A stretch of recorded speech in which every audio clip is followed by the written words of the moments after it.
Let's pot roast. I will put the full recipe in the description. I've come out of cooking retirement lately, and it's actually been kind of fun. There's a big difference from doing it out of pleasure and enjoyment versus doing it out of necessity, right? And seeking out these recipes has motivated me to also get a Dutch oven. So that has come since I made this video. She is gorgeous, and you can see her on my Instagram. But as for this pot roast, it was a tri-tip. That was the cut of meat that I used. And it was a big hit in our family. I did amend and change the spices and the amounts. Some of them, I added some more spices to them. And I'm sorry, I am not a half a teaspoon girl for flavor. I just kind of do the old shake, use my eye, taste the food as it goes along. I'm telling you, that is way better. Plus, I look at recipes as just kind of a guide, not a, how to do or die.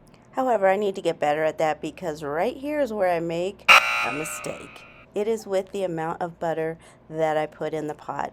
I thought I would be fine adding some additional butter, which led to me having to do some degreasing before serving. But that's fine, cooking is not exact. And I will be making this again. My husband said it was amazing. He wants this for another dinner soon, so I'm definitely adding this to the rotation. I also think I got bored with the foods that I would make when my kids were smaller, and that just took something out of me. But now I get to revisit some of my faves, do something different than what I used to always do. And it kind of spices it up. To me, food is love. I've always believed that, but I'm also a takeout queen, right? I love to order from Goldbelly. I love to eat at Nobu. There I go with that damn butter.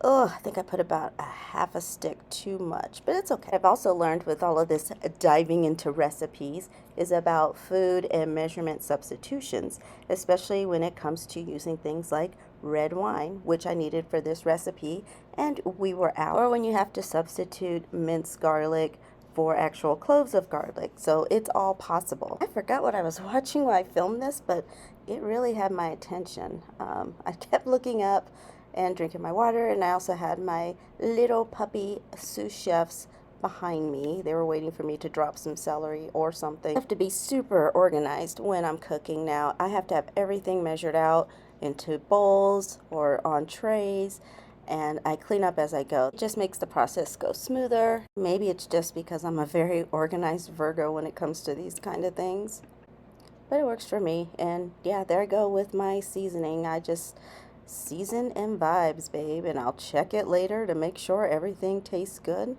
But I can't do the measured stuff. It's just not in my DNA. At this point, I was starting to get pretty excited because I knew that this recipe was working. I mean, I only saw one person do it on TikTok, and I've never worked with a tri-tip piece of meat before. I normally make my pot roast with chuck roast, and like I said, it just got really repetitive the way I would do it. This also has a really good simmer time. That was when I had everything in the pot. And then when I came and checked it in the first hour, that it was tasting for the seasoning. At some point I took the roast out and shredded it and then added it back to the pot. And we made garlic bread, real crusty bread. So I did really good with the seasonings because that garlic bread and the sauce went perfectly together. Hope you enjoyed this. Make sure that you hit follow and notifications so you can see my next video, and add any questions or comments that you have below.